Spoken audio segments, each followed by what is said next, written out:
When Maya and Eric's young son, Joshua, falls dangerously ill, they expect the clinic to help. But instead, they face cold indifference and racial bias that nearly costs their son his life.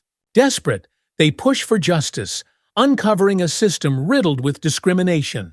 As they fight to save Joshua, they realize they're battling something much bigger. How far will they go to hold the clinic accountable? Hit subscribe to follow this powerful journey, and comment if you've ever had to stand up for what's right. Now let's dive into Against All Odds. The kitchen was filled with the comforting sounds of laughter and the smell of pancakes as Maya Lewis flipped another one onto a plate. The sunlight filtered through the half-open window, casting a warm glow on the small but cozy space. It was a Saturday morning ritual. Pancakes, coffee, and time with her husband, Eric, and their lively 3-year-old son, Joshua. Joshua giggled from his high chair, his tiny hands clapping together as Maya placed the plate of pancakes in front of him. His brown curls bobbed with excitement, and his bright eyes sparkled with joy. "Slow down, little man," Eric teased, gently ruffling Joshua's hair as he sat down at the table. "There's plenty to go around."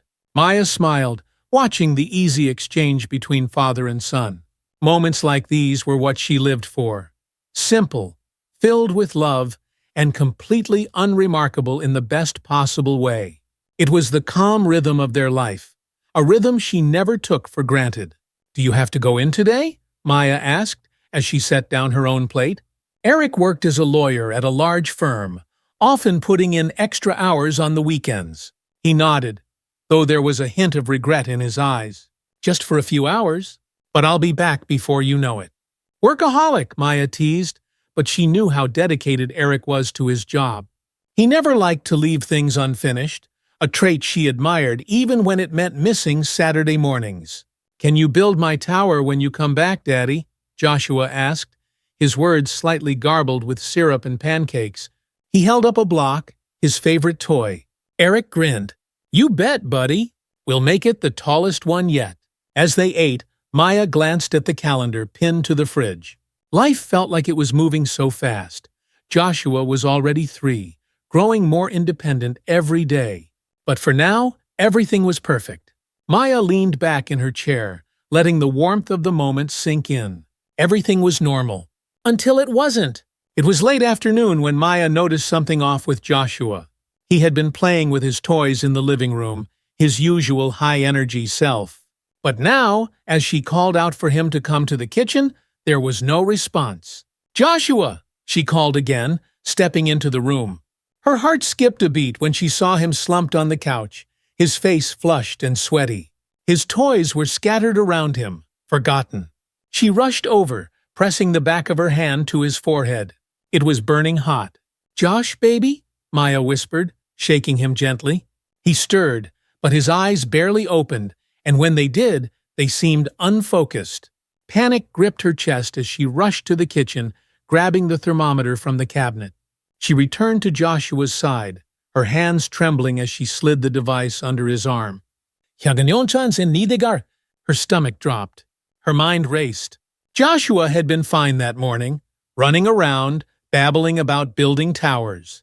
How had this fever come on so fast? She had dealt with fevers before, but this felt different. His breathing was shallow, and his little body barely responded to her touch. "Stay calm," she told herself, but the fear was already gnawing at the edges of her thoughts. Maya gave him some children's fever medicine, hoping it would bring the fever down while she figured out what to do next. Her first thought was the emergency room, but the nearest hospital was miles away, and she didn't want to waste time. There was a private clinic just 10 minutes from their house, known for fast service. She grabbed her phone and dialed Eric, but the call went straight to voicemail. Her chest tightened. Come on," she muttered, as she tried again, but with the same result. Eric was probably still in his meeting. She couldn't wait. Joshua couldn't wait. She scooped her son into her arms, his small head resting limply on her shoulder. His skin was still burning, and his breathing was heavy and labored. With a growing sense of dread, she grabbed her car keys and bolted out the door. The streets were quiet as Maya sped through the neighborhood, her knuckles white as she gripped the steering wheel. Every red light felt like an eternity, each second ticking away, adding to her panic. She glanced in the rearview mirror, her heart clenching at the sight of Joshua slumped in his car seat, his eyes half closed. "Hold on, baby! We're almost there," she whispered, willing herself to stay calm. The clinic came into view, and she pulled into the parking lot, not caring that the car was slightly crooked as she parked. Her only focus was Joshua. She unbuckled him, cradling his hot, limp body in her arms, and rushed inside. The clinic's reception area was almost empty, except for a young woman sitting behind the desk, scrolling through her phone. Her name tag read Jessica. "Please, I need help. My son, he's burning up. He's not responding. I need a doctor now!" Maya's voice was shaky, her desperation obvious. Jessica barely glanced at her, her expression shifting from disinterest to mild annoyance. "Do you have an appointment?" she asked in a flat tone, not bothering to look up from her screen. Maya's stomach twisted in disbelief. "No, it's an emergency. He's really sick. Please, you have to help him." Jessica sighed, finally looking up, her eyes trailing over Maya's disheveled appearance, her hastily thrown-on hoodie, sweatpants, and the panic on her face. The receptionist's gaze was cold and judgmental. "We're busy right now. You'll have to wait," Jessica said, her voice dripping with condescension. "Wait? He's really sick. His fever is dangerously high. Please, I just need someone to look at him." Maya's voice cracked, fear and frustration bubbling to the surface. Jessica gave her a dismissive look. "I'll need your insurance information first." Maya fumbled with her wallet, her hands shaking as she tried to balance Joshua in one arm. She handed over her insurance card, praying it would be enough to move things along. Jessica barely glanced at it, her expression souring. "This might not cover our services," she muttered, clearly unimpressed. "I don't care how much it costs. Just help my son!" Maya's voice was firm, but inside she felt like she was breaking. Jessica exhaled loudly, rolling her eyes. "You'll still need to wait. We're short-staffed." Maya bit back tears, refusing to give the receptionist the satisfaction of seeing her breakdown. "Please," she whispered, her voice trembling with desperation. Jessica gave a theatrical sigh, tapping a few keys on her computer. "Fine. Sit over there. I'll see if anyone's available." Maya clenched her jaw, holding Joshua close as she took a seat in the waiting area. His breathing was still shallow, his small hands limp against her chest. She kissed his forehead, whispering promises she wasn't sure she could keep. Every second that passed felt like a lifetime. After what felt like hours, a nurse finally called them back. Maya followed, her legs trembling with both relief and fear. When they entered the examination room, Dr. Stephen Bradley strolled in, looking down at his clipboard without even glancing at Joshua. "What seems to be the problem?" he asked, his tone detached, as if they were discussing the weather and not a sick child. Maya, her voice rushed and filled with fear, explained Joshua's symptoms: the fever, the lethargy, the unresponsiveness. "Doctor?" Bradley gave a cursory glance at Joshua, feeling his forehead briefly and listening to his breathing. "It's probably just a virus," he muttered, scribbling something on his clipboard. "Kids get these all the time. Nothing to worry about." Maya's heart pounded in her chest. "He's burning up. He won't respond to me. I think it's more serious than that." "Doctor?" Bradley barely acknowledged her. "We'll monitor him for a bit, but it's likely just a cold. Kids bounce back quickly." Maya's frustration boiled over. "A cold? He can barely breathe. Can't you run some tests or at least check him more thoroughly?" The doctor waved her concerns away. "If we ran tests on every child with a fever, we'd be here all day. Just give him fluids and let the fever run its course. He'll be fine." Maya felt trapped, caught between her instincts as a mother and the cold, indifferent words of a doctor who clearly didn't care. Maya left the clinic with Joshua cradled in her arms, her heart heavy with frustration and fear. The doctor's words replayed in her mind. It's just a cold. Kids bounce back quickly, but every instinct in her body screamed that this was more than just a fever. Something was wrong, very wrong, and no one was listening. She strapped Joshua into his car seat, feeling his small body slump against the harness. His breathing was shallow, his skin still burning hot despite the medicine she'd given him earlier. Maya's hands trembled as she buckled her own seatbelt, tears prickling at the corners of her eyes. She tried to dial Eric again, and again it went to voicemail. "Where are you?" she whispered, fighting to keep the panic at bay. The drive home felt surreal, the quiet streets passing by in a blur of streetlights and shadows. Every second felt like a ticking clock, each shallow breath from Joshua like a reminder of the time slipping through her fingers. She gripped the steering wheel tighter, her knuckles white with tension. "Just a little longer, baby," she whispered, glancing at Joshua in the rearview mirror. His eyes were half closed, barely conscious, and every labored breath tore at her heart. When they arrived home, Maya rushed inside, her movements frantic as she laid Joshua on the couch. She knelt beside him, brushing his damp curls from his forehead. His skin was still burning, the fever refusing to break despite the medicine. Maya grabbed the thermometer and took his temperature again, praying it had come down. But the numbers on the screen only made her heart drop further. 104.5 degrees Celsius. She swallowed hard, trying to keep the rising panic at bay. "It's just a cold," she tried to convince herself. "He'll be okay." But deep down, she knew she was lying. She could see it in the way Joshua's chest rose and fell. Each breath was too shallow, too labored. His usually vibrant eyes were now glazed and unfocused, barely registering her presence. Maya reached for her phone again, her fingers trembling as she scrolled to Eric's number.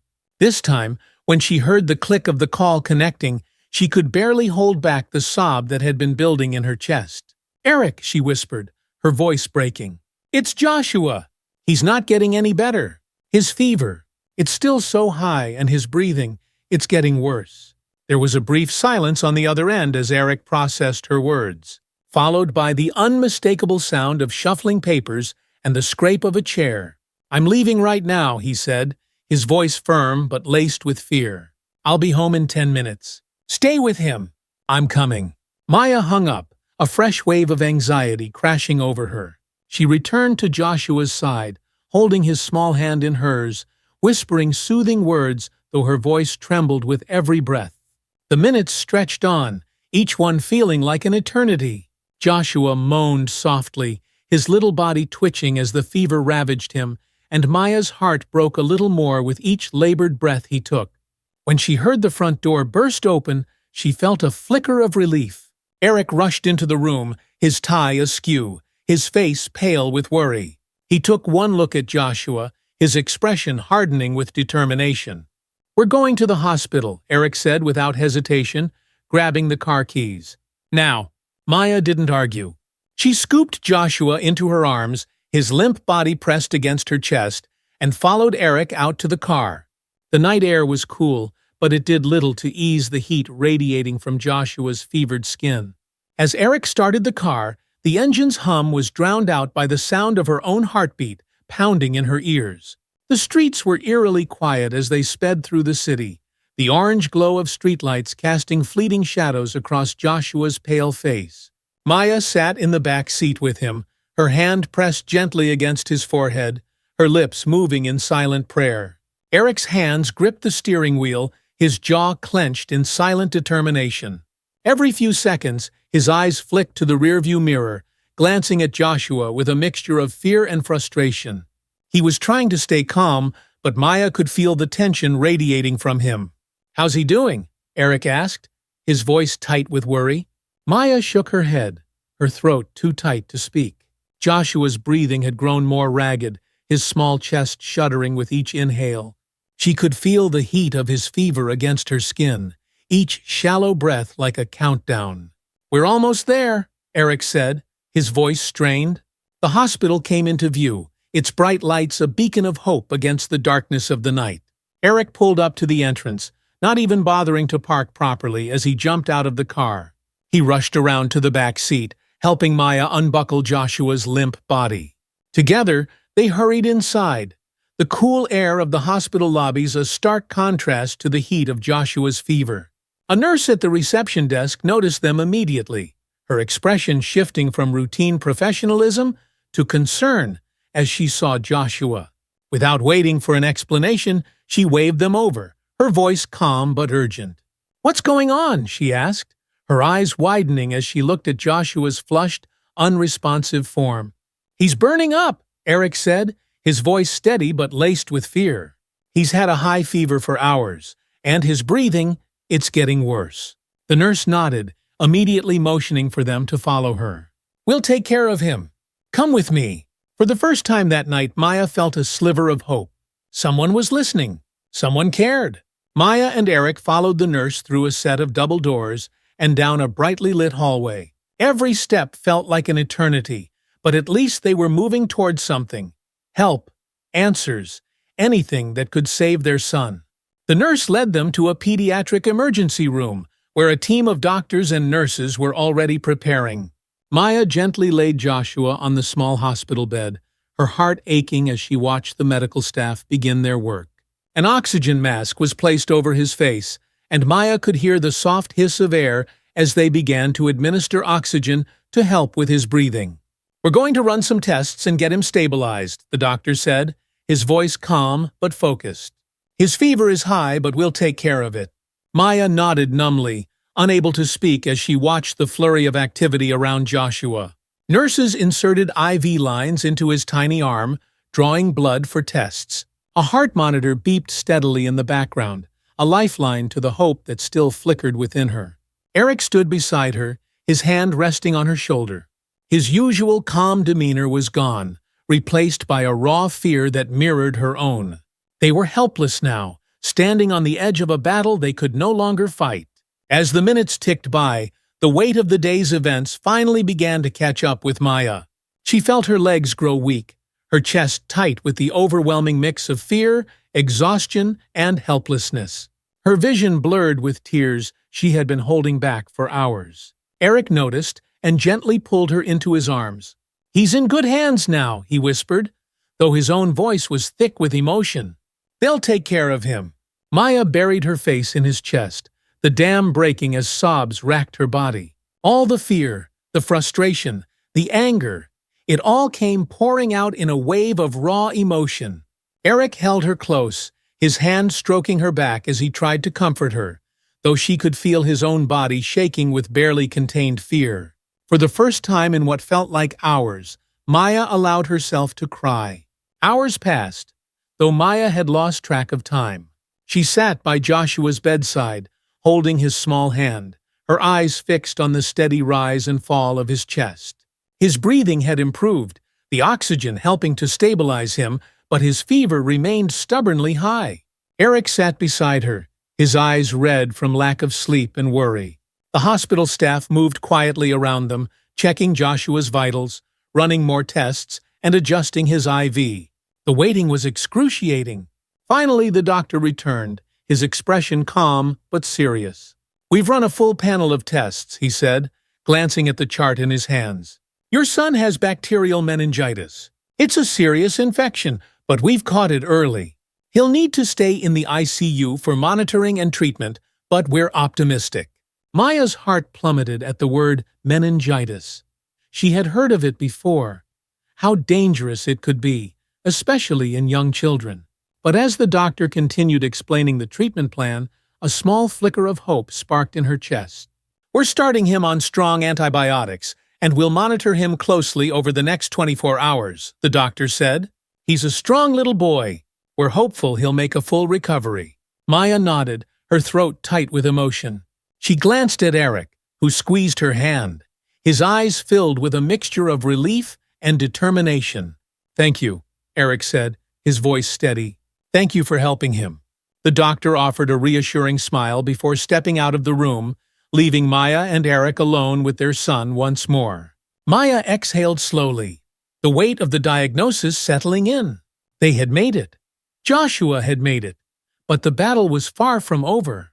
The rhythmic beeping of the heart monitor filled the silence in the room as Maya sat by Joshua's bed, her hand gently stroking his small fingers. The soft rise and fall of his chest under the blanket were a steady reminder that he was still here, still fighting. The bright lights of the pediatric ICU cast a sterile glow across the room, but the darkness outside hinted that night had fallen again. Joshua had been in the ICU for hours now, stabilized but still in critical condition. Maya hadn't moved from her spot beside him, too afraid to leave him alone, even for a moment. Eric had briefly left to get them some food, but Maya wasn't hungry. The knot of anxiety in her stomach made it impossible to think about eating. Her thoughts kept drifting back to the clinic, the way they had been treated. Jessica's cold indifference, Doctor. Bradley's dismissive attitude. The way they had both looked at her, as though she didn't belong there, like she wasn't worth their time. It wasn't just neglect, it was something deeper. Prejudice. The word felt heavy in her mind, like a stone sinking to the pit of her stomach. If she had looked different, if her skin had been lighter, would they have treated her the same way? Would Jessica have sneered at her insurance card? Would Dr. Bradley have dismissed her concerns so easily? Maya clenched her jaw, her hands shaking with the anger that had been simmering beneath her fear all day. They had almost lost Joshua because of someone else's assumptions, because of the color of her skin, and she wasn't imagining it. The sneers, the glances, the condescending tone. It was all so painfully clear now. When Eric returned, his face was tight with worry. He placed a sandwich and water bottle on the small table beside her, but Maya barely glanced at them. She was too lost in her thoughts, her anger bubbling just below the surface. "We need to talk about what happened," she said quietly, her voice tense. Eric looked at her, sensing the shift in her tone. He sat down beside her, resting his hand on her knee. "At the clinic," Maya nodded, her eyes still on Joshua. "They didn't take us seriously, Eric. They didn't care. If we hadn't brought him here, if we'd listened to that doctor." Her voice cracked, the weight of what could have been crashing over her. "I know," Eric said softly, his grip tightening on her knee. "But we got him here. He's going to be okay." Maya shook her head, her throat tight with emotion. "But it shouldn't have happened at all. They almost cost us our son's life because of their prejudice." Eric was silent for a moment, his jaw clenched. He had been thinking the same thing, but hearing Maya say it out loud brought it into sharp focus. He took a deep breath, his voice low and controlled. "We're not letting this go," he said, his eyes dark with determination. "They need to be held accountable for what they did." Maya turned to look at him, her own anger mirrored in his eyes. She knew Eric well enough to know that when he set his mind on something, he followed through. And now there was no doubt they were going to fight this. Joshua's condition improved slowly but steadily over the next few days. The antibiotics were working, and the doctors were hopeful that he would make a full recovery. The relief that washed over Maya and Eric was immeasurable, but it was tempered by a new sense of purpose. While Maya spent her days at the hospital, watching over Joshua, Eric had shifted into action mode. His legal background and connections in the healthcare system made him well-equipped to start gathering evidence. He knew this wasn't just about Joshua. It was about the system that had failed them, and countless other families like theirs. Eric began by reaching out to other families who had been treated at the same clinic. It didn't take long for disturbing patterns to emerge. Many of the families he spoke to were from minority communities, and they had similar stories of being dismissed, ignored, or treated poorly by the clinic staff. Some had even filed complaints, but nothing had ever been done. Maya helped where she could, but her primary focus was still on Joshua's recovery. She couldn't shake the memory of those moments at the clinic, the fear, the helplessness, the rage. It fueled her determination to see this through. They weren't just fighting for Joshua now. They were fighting for every family that had been ignored or mistreated by a system that should have protected them. One evening, after a long day at the hospital, Eric came home with a file full of documents. He spread them out on the dining room table, his face set in grim focus. "I've found multiple complaints against Dr. Bradley and the clinic," Eric said, tapping a thick stack of papers. "Most of them are from Black and Hispanic families. All of them were ignored or swept under the rug." Maya's heart sank as she looked at the papers. "How is this still happening?" Eric shook his head. "It's systemic. They get away with it because no one follows through.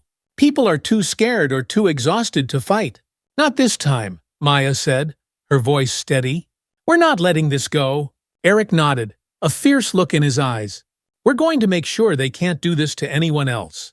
A week later, with Joshua finally stable enough to be moved out of the ICU, Maya and Eric felt ready to confront the clinic.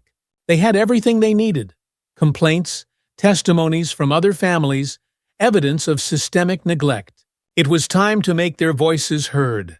The air felt thick with tension as they walked into the clinic, their steps purposeful, their minds focused. Jessica was still at the front desk, her disinterested expression immediately shifting to a look of discomfort when she saw them walk in. It was clear she hadn't expected to see them again. "Back again?" Jessica said, though her voice lacked its usual smugness. Maya's gaze was cold and steady. "We need to speak with your administrator. Now." Jessica blinked, caught off guard by the sharpness in Maya's tone. I'll see if she's available," she stammered, her fingers fumbling with the phone on her desk. Eric stood beside Maya, his arms crossed, exuding quiet authority. The receptionist squirmed under their gaze, no longer in control of the situation. Moments later, they were escorted to the administrator's office, a small, sterile room with a glass window overlooking the lobby. Ms. Caldwell, a middle-aged woman with an air of nervous professionalism, greeted them with a forced smile. "Mr. and Mrs. Lewis," she began, motioning for them to sit. "I've been informed of your concerns. Please, let's discuss this." Maya didn't waste time with pleasantries. "My son nearly died because your staff dismissed us. Your receptionist refused to help, and your doctor ignored obvious signs of a serious illness. We want accountability, and we want changes." Ms. Caldwell's smile faltered slightly, her hands folding neatly on the desk. "I understand your frustration, Mrs. Lewis, and I want you to know that we take these matters very seriously. We're conducting an internal review." "That's not enough," Eric interrupted, his voice steady but firm. "We don't want reviews. We want real consequences for the people responsible. And we want to see systemic changes in how you treat minority patients." The administrator shifted uncomfortably in her chair. "We are prepared to offer compensation." "Compensation won't undo the damage your staff caused," Maya said sharply. "We want more than apologies. We want reforms. Emergency cases need to be handled properly, and your staff needs training in racial sensitivity." Ms.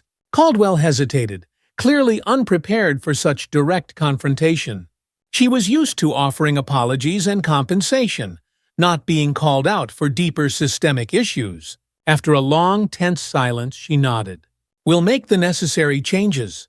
The staff members involved will be suspended, and I'll personally oversee the implementation of new policies." Eric leaned back in his chair, his expression unwavering. "Good.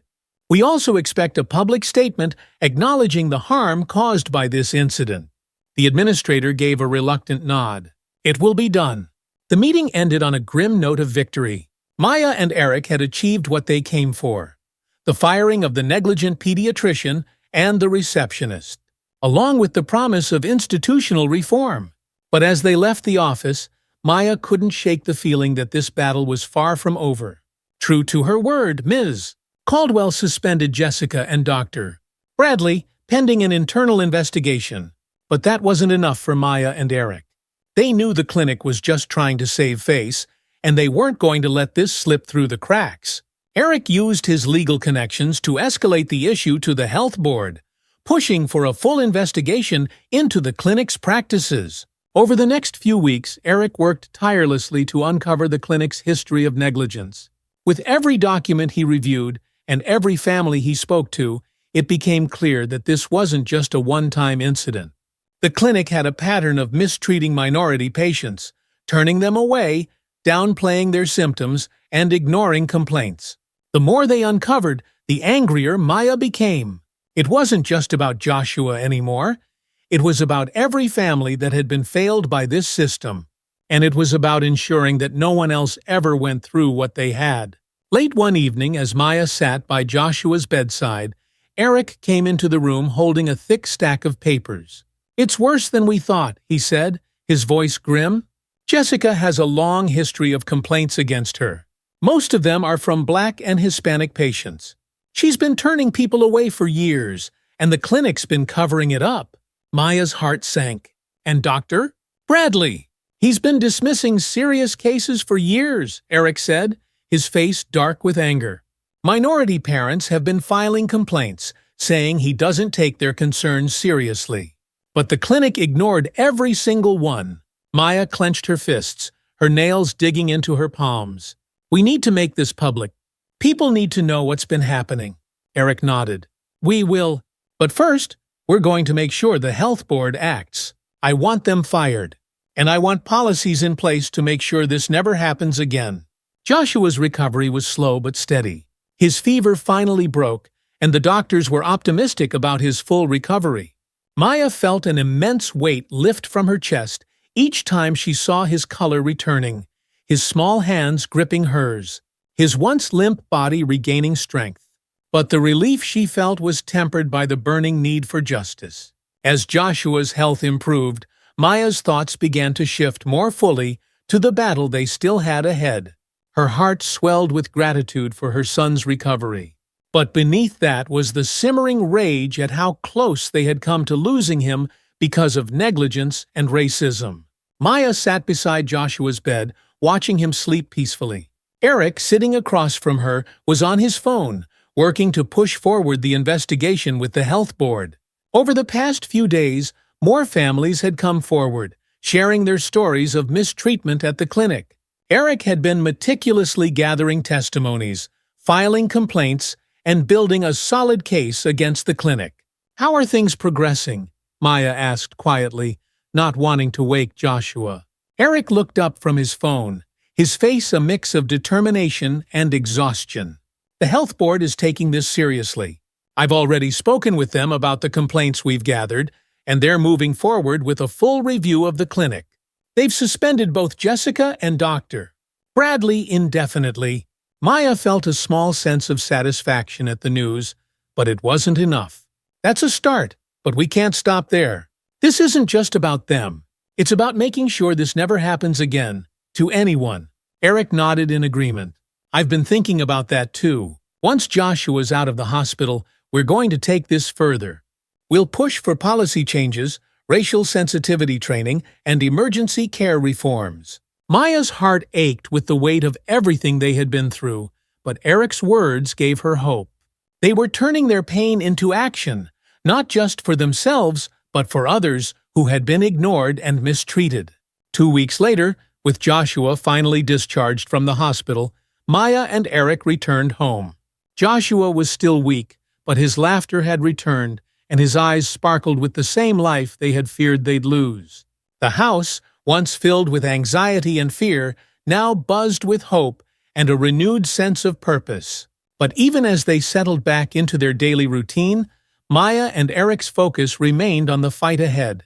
They didn't waste any time. Eric called for a formal meeting with the health board, pushing for the systemic changes they had discussed. Armed with documented evidence, witness testimonies, and their own harrowing experience, they were ready to demand accountability at every level. The health board meeting was tense. The board members sat in a long conference room, reviewing the reports and complaints Eric had provided. Maya sat beside him, her back straight, her eyes fixed on the faces of the board members. She wasn't intimidated. This was about Joshua, and about all the other children who might be in danger if nothing changed. We've reviewed the evidence you've provided, the board chair said, flipping through the file in front of him. It's clear there's a pattern of neglect and discriminatory practices at the Crescent Avenue Clinic. We're deeply concerned by what we've found, and we're prepared to take action. Maya's heart raced as she listened, her pulse quickening with both relief and anticipation. The board chair continued. We're suspending the clinic's operations pending a full investigation. Additionally, we're implementing mandatory racial sensitivity training for all staff at every clinic under our oversight. We'll also be introducing new emergency care protocols to ensure patients receive the care they need, regardless of their background or insurance status. Eric leaned forward, his voice calm but firm. We appreciate your response, but we're not just looking for temporary fixes. This is about changing the system. We want to ensure that these reforms are permanent and that clinics are held accountable moving forward. The chair nodded, acknowledging the weight of Eric's words. "You have our commitment. We will ensure these changes are lasting and that no family faces this kind of neglect again." Maya exhaled slowly, the tension in her shoulders finally easing. It wasn't just about justice for Joshua anymore. It was about making a real difference. As they left the meeting, Maya squeezed Eric's hand, her heart full of gratitude for the strength they had found in each other. Maya and Eric's case against the clinic gained media attention quickly. News outlets picked up the story, highlighting the systemic racism and neglect that had nearly cost their son's life. The public response was overwhelming. Families from all over the country shared their own stories of mistreatment, and the pressure on the healthcare system to make meaningful changes mounted. Maya and Eric became advocates for families like theirs, speaking out about the need for reforms in healthcare. They launched an initiative to provide legal assistance to families who had been neglected or mistreated due to racial bias. Their mission was simple: no family should ever have to go through what they did. The initiative, called the Joshua Project, quickly gained traction. Lawyers, healthcare professionals, and activists came together to support the cause, offering resources and assistance to families in need. Maya found herself speaking at events, sharing their story, and pushing for greater awareness of healthcare inequality. At home, life began to return to a new normal. Joshua was thriving. His energy had returned, and he was back to building towers with his blocks and filling the house with laughter. Maya and Eric cherished every moment, knowing how close they had come to losing him.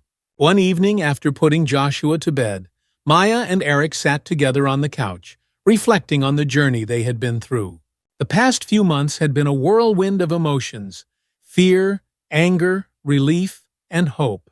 But now, as they looked ahead, they felt a sense of peace. "You know," Maya said softly, resting her head on Eric's shoulder, "I never thought we'd be here, doing this, fighting for other families. It feels bigger than us." Eric nodded, his arm wrapping around her shoulders. "It is bigger than us. But that's why it matters. We're not just fighting for Joshua anymore. We're fighting for every child who needs help and every family who's been ignored." Maya smiled, her heart swelling with pride. "I'm glad we're doing this together." Eric kissed her temple, his voice soft but full of conviction. "We'll keep fighting. For Joshua. For them. For everyone." A few days later, Maya and Eric received a call from the health board. The investigation into the clinic had uncovered enough evidence to warrant immediate action. Jessica and Dr. Bradley had both been permanently removed from their positions, and the clinic was being shut down indefinitely. New policies were being put in place to address the systemic issues they had uncovered. It was a victory, but it didn't feel like the end. Maya and Eric decided to visit the clinic one last time. They needed to see the place where it had all started, the place where their son's life had been put in danger because of indifference and prejudice. They needed closure. The clinic felt eerily quiet as they walked through the doors. The once bustling reception area was empty, the chairs neatly lined up, untouched. Maya felt a chill run down her spine as she glanced at the empty front desk where Jessica had once sat, dismissing her with a sneer. As they walked further into the building, they saw Mrs. Caldwell, the administrator who had been so eager to brush them off during their first confrontation. She approached them cautiously, her face pale and her expression tense. "Mr. and Mrs. Lewis," she said quietly, her voice lacking the confidence it had once held. "I heard about the investigation. I want to apologize. For everything." Maya stared at her for a long moment, her emotions swirling. Anger, relief, sadness. She thought of Joshua, of the fear she had felt that night, of the families they were now fighting for. She took a deep breath, steadying herself. "We didn't do this for an apology," Maya said, her voice calm but firm. "We did this so no one else has to go through what we did. I hope you understand that." "Ms. Caldwell nodded, looking down. "I do, and I'll make sure that real changes are made. I promise." Maya and Eric left the clinic with their heads held high. They had fought the battle and won, not just for themselves, but for others. The system had been forced to face its flaws, and they had played a part in creating a better, safer world for families like theirs. Life moved forward, but Maya and Eric's mission didn't stop. They continued advocating for healthcare reform, and their initiative grew, helping families across the country. They became a voice for those who had been silenced, using their experience to push for real change. One quiet morning, as the sun streamed through the windows of their kitchen, Maya watched Joshua playing with his toys. His laughter filled the room, a sound that now felt like a gift, something they would never take for granted again. Eric handed her a cup of coffee and smiled. "Ready to change the world today?" Maya laughed softly, taking the cup from him. One step at a time. As they sat together, sipping coffee and watching their son, Maya felt a deep sense of peace. They had faced one of the hardest challenges of their lives and come out stronger, and now they were ready for whatever came next, together. Several months had passed since Maya and Eric's confrontation with the clinic. Joshua was fully recovered now, his laughter and energy restored, as if the dark days of his illness had never happened. Life had returned to some form of normalcy for the Lewis family, but Maya and Eric's work for justice had only just begun. The Joshua Project, their nonprofit initiative aimed at fighting healthcare discrimination, had grown beyond their wildest expectations. Lawyers, medical professionals, and volunteers had joined their cause, offering legal aid and resources to families who had faced discrimination in the healthcare system. Their goal was not just to win individual cases, but to change the system itself. Maya had become the face of the movement. She spoke at conferences, led discussions on healthcare reform, and shared their family's story with anyone who would listen. The media attention they had received following the clinic investigation had made her a prominent advocate, and she embraced the responsibility. Each time she stepped up to the podium, she thought of Joshua and all the other children like him who needed someone to fight for them. But the road was not without challenges. Pushing for systemic change in healthcare was an uphill battle. While there had been some successes, such as new protocols for emergency care and increased racial sensitivity training at clinics across the state, resistance from the healthcare industry was fierce. Many clinics, hospitals, and insurance companies were reluctant to acknowledge the deep-rooted biases that existed within their walls. One evening, as Maya sat in the kitchen, going over a stack of case files from families who had reached out to the Joshua Project, Eric joined her at the table, his expression thoughtful. "We've come a long way," he said, glancing at the files spread out in front of her. "But I'm starting to think this is bigger than we realized." Maya nodded, her brow furrowed. "We knew it would be hard. But it's not just the clinics, it's the whole system, the insurance companies, the administrators. They don't want to admit there's a problem because it'll cost them." Eric leaned back in his chair, his eyes focused on her. "What do you think we should do next?" Maya sighed, rubbing her temples. "We keep fighting. We keep pushing. But we're going to need more than just media attention and legal cases. We need policy changes at the federal level. If we're going to make real, lasting change, we have to go bigger." Eric's eyes lit up with determination. "Then we go bigger. We take this fight to the lawmakers." Maya and Eric knew that if they wanted to make significant changes, they had to move beyond state-level reforms and take their fight to a national platform. With the backing of the Joshua Project and the support of other advocacy groups, they began lobbying for federal legislation aimed at eliminating racial bias in healthcare. Their proposal focused on 3 key areas: mandatory racial bias training for all healthcare professionals, strict protocols for handling emergency cases without discrimination, and penalties for clinics and hospitals that failed to meet these standards. Maya, never one to shy away from a challenge, threw herself into the fight. She traveled to Washington, D.C., meeting with lawmakers, sharing her family's story, and pushing for the legislation to be taken seriously. Her passion and determination were undeniable, and slowly she began to win over key supporters. But not everyone was on their side. Lobbyists from the healthcare and insurance industries pushed back hard, claiming that such reforms would be too costly and difficult to implement. Some even questioned whether racial bias in healthcare was truly a systemic issue. arguing that the system was already overwhelmed. Maya refused to back down. She knew what they had gone through, and she knew that too many other families had faced the same struggles. Every meeting, every speech, every interview was a chance to give voice to the families who had been silenced.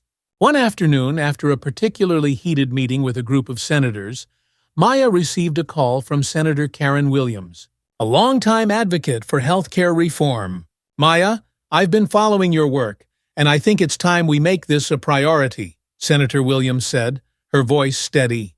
"I'm drafting a bill based on your proposal. It's going to be an uphill battle, but with your help, I think we can push it through." Maya's heart raced as she listened. This was it. This was the opportunity they had been fighting for. She thanked the senator and immediately called Eric, her excitement barely contained. "They're drafting a bill," Maya said, her voice filled with hope. "This is really happening." Eric smiled, his pride evident in his voice. "You did it, Maya. You're changing the world."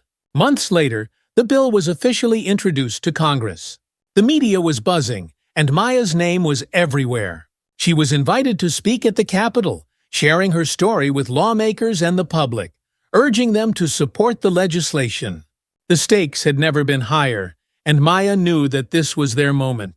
The day of her speech arrived, and the Capitol was packed with reporters, advocates, and lawmakers. As Maya stood at the podium, the weight of everything she and Eric had been through pressed on her. She looked out at the sea of faces, some supportive, some skeptical, but all of them watching, waiting for her to speak. She took a deep breath, her thoughts centering on Joshua, his life, their fight for him, and the countless others who still needed help. "Good afternoon," she began, her voice strong and steady. "My name is Maya Lewis, and I stand before you today as a mother. A mother whose son nearly died because of the failures of our healthcare system. But I'm also standing here as an advocate, fighting for the children, the parents, the families who have been ignored and dismissed because of the color of their skin." The room was silent, every eye on her. "We're not here to point fingers. We're here to fix a broken system, a system that has failed too many for too long. The truth is, bias exists in healthcare, and when we ignore it, people suffer. People die." Maya's voice cracked slightly, but she pushed through, her passion carrying her forward. "My son Joshua is alive today because my husband and I refused to give up. But what about the families who don't have the resources, the knowledge, or the support to keep fighting? What happens to them?" She paused, letting her words sink in. "This bill is about more than just healthcare reform. It's about justice. It's about giving every family, every child, the care they deserve. No one should be turned away or dismissed because of who they are. And today, we have the chance to make sure that no one is." When she finished, the room erupted in applause. Maya stepped back from the podium, her heart pounding, tears welling in her eyes. She had done it. She had spoken her truth, and now it was up to the lawmakers to act. The following weeks were a whirlwind. The bill passed through committee with strong bipartisan support, thanks in large part to the pressure from the public and the relentless efforts of advocates like Maya. The final vote in Congress was close, but in the end, they won. The Joshua Lewis Healthcare Equality Act was passed into law, mandating racial bias training for all healthcare professionals and enforcing strict penalties for healthcare institutions that failed to comply. It was a monumental victory, not just for Maya and Eric, but for every family that had been failed by the system.